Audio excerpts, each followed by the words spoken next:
ప్రతి వాల్ మీద, ప్రతి డెకరేషన్లో, ప్రతి దాంట్లో. హలో అండి, I'm Krishnapriya. Welcome back to my channel.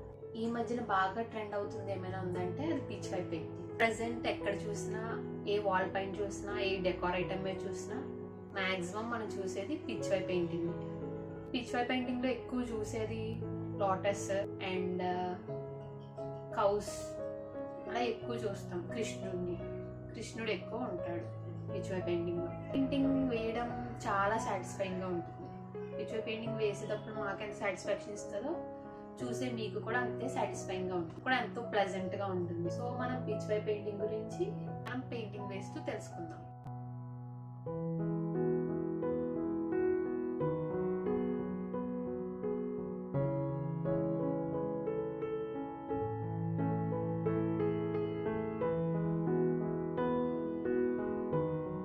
దీనిని శ్రీకృష్ణుడితో మాట్లాడే ఒక మౌన భాషగా భావిస్తారు. ఈ వీడియోలో పిచ్వై స్టోరీ, పిచ్వై అసలు ఎందుకు వచ్చింది అనేది చెప్పుకుందాం. వీడియో ఎండింగ్ వరకు చూడండి. పిచ్వై అనేది భారతదేశానికి చెందిన ఒక ప్రాచీన కళ. ఈ పెయింటింగ్లో ప్రధానంగా శ్రీకృష్ణుడు అంటే శ్రీనాథ్జీ రూపాన్ని చూపిస్తాయి. ఈ పిచ్వై పెయింటింగ్లో లోటస్లు ఎక్కువ గీస్తూ ఉంటాం. అసలు పిచ్వై అని ఈ పెయింటింగ్ ఎలా వచ్చిందంటారు? పిచ్ అంటే వెనుక, వై అంటే వస్త్రం లేదా తెర, అంటే దేవుడి వెనుక అలంకరణగా వేసే పవిత్ర చిత్రాలు అంట ఇవి. అందుకే వీటిని పిచ్వై పెయింటింగ్స్ అంటారు. కోయిన్సిడెంటల్ విషయం ఏంటంటే మనం కూడా దీన్ని ఒక వస్త్రం మీదే వేస్తున్నాం. ఇవి ఎక్కువ దేవుడి మందిరాల వెనక వేస్తున్నారు ఈ మధ్యన. అసలు ఈ పెయింటింగ్ ఎక్కడి నుంచి వచ్చిందో చూద్దాం. ఈ అద్భుత కళకు పుట్టినిల్లు నాథ్వారా అంటే రాజస్థాన్లో ఉంది. ఇక్కడే శ్రీనాథ్జీ ఆలయం ఉంది. భక్తులు ఆలయానికి వచ్చినప్పుడు కాలానికి అనుగుణంగా వేసవి, వర్షాకాలం, శరదృతువు ఉత్సవాలు అన్నిటికీ ప్రత్యేకమైన పిచ్వై పెయింటింగ్లు మార్చేవారు.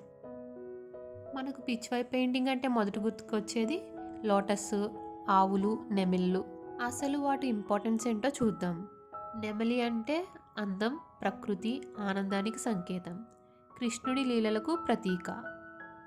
ఆవులు అంటే ప్రేమ, కరుణ, మాతృత్వం, గోపాలుడైన కృష్ణుడి స్వరూపం. కమలాలు అంటే పవిత్రత, ఆధ్యాత్మిక జ్ఞానం, పౌర్ణమి, ఋతువులు, కాలచక్రం, భగవంతుడితో మన జీవన సంబంధం. ఈ రంగుల వెనుకొన్న రహస్యం తెలుసుకుందాం. పిచ్వై పెయింటింగ్స్లో కెమికల్ కలర్స్ ఉండవు, సహజ రంగులు మాత్రమే. ఖనిజాలు, పువ్వులు, రాళ్ళు, షెల్స్ వాటిని యూజ్ చేసి పెయింటింగ్స్ వేసేవారు. కానీ మనకి అవన్నీ దొరకవు కాబట్టి మనం కెమికల్ కలర్సే వాడుతున్నాం.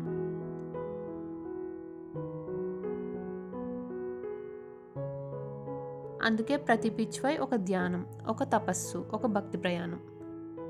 వెనుకున్న కథ చూద్దాం.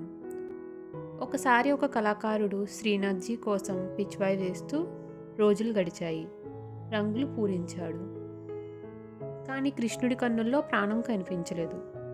ఆ రోజు అతను బ్రష్ పెట్టి కళ్ళు మూసి ఇలా అన్నాడు, ప్రభు, నువ్వు కనిపించకపోతే ఈ పెయింటింగ్ పూర్తి కాదు అని అన్నాడు. ఆ మరుసటి రోజు అతను వేసిన చివరి గీతతో కృష్ణుడి చిరునవ్వు పుట్టింది అని భక్తుల నమ్మకం. అందుకే అంటారు పిచ్వై పెయింటింగ్ కళ కాదు, అది ఒక ప్రార్థన అని. ఈ కాలంలో పిచ్వై ప్రాధాన్యత రోజు రోజుకు పెరుగుతుంది. ఇంటి డెకర్ ఐటమ్స్లోనూ, ఆర్ట్ గ్యాలరీలోనూ, గిఫ్ట్స్, సోషల్ మీడియాలో చాలా వైరల్ అవుతున్న పెయింటింగ్స్లో పిచ్వై పెయింటింగ్ ఒకటి. అన్నిటిలో పిచ్వై పెయింటింగ్ ఒక టైమ్లెస్ ట్రెండ్. ఫస్ట్ నేను ఆవు దూడనే వేద్దామనుకున్నాను. తర్వాత మా ఇంట్లో ఉన్న ఒక వస్తువుని చూసి ఇన్స్పిరేషన్ వచ్చింది. ఆ వస్తువుని చూపిస్తాను, ఆగండి. ఇదిగోండి, ఇదే. కృష్ణుడిని ఇక్కడ కొంచెం చబ్బీగా చూపించాను. ఈ పెయింటింగ్ ఒక వ్యక్తి పని కాదు, తరతరాలుగా వస్తున్న కుటుంబ కళ. ఒక కుటుంబం కేవలం ఆవులు వేస్తుంది, మరొక కుటుంబం కేవలం కమలాలు వేస్తుంది, ఇంకొక కుటుంబం గోల్డ్ వర్క్ చేస్తుంది. అంటే ఒక పిచ్వై తయారీ అవ్వడానికి అంతమంది కలవాల్సి వచ్చేది. కానీ ఇప్పుడు మనం అన్నీ మనమే వేసేస్తున్నాం. పిచ్వై పెయింటింగ్లో బంగారం ఉంటుంది. అది ధనం కాదు, అది దైవకాంతిని చూపించడానికి వాడతారు. ఈ మధ్యకాలంలో ఈ పెయింటింగ్స్లో గోల్డ్ ఫాయిల్ పేపర్స్ యూస్ చేస్తున్నాం, కానీ పాతకాలంలో నిజమైన బంగారు పొడి, వెండి పొడి వాడేవారంట. పిచ్వై పెయింటింగ్ చేతితో నేసిన వస్త్రం పైనే వేసేవారంట, ఎందుకంటే ఆలయంలో వేలాడదీయడానికి అనుకూలంగా ఉంటుందని. ఇంకా మడతలు వేయవచ్చు, కాలానికి తట్టుకోగలదు.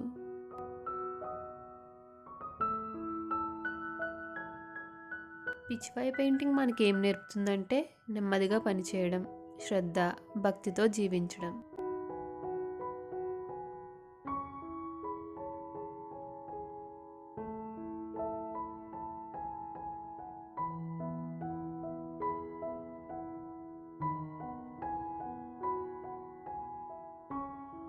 చూడండి, మన పిచ్వై పెయింటింగ్ రెడీ అయిపోయింది.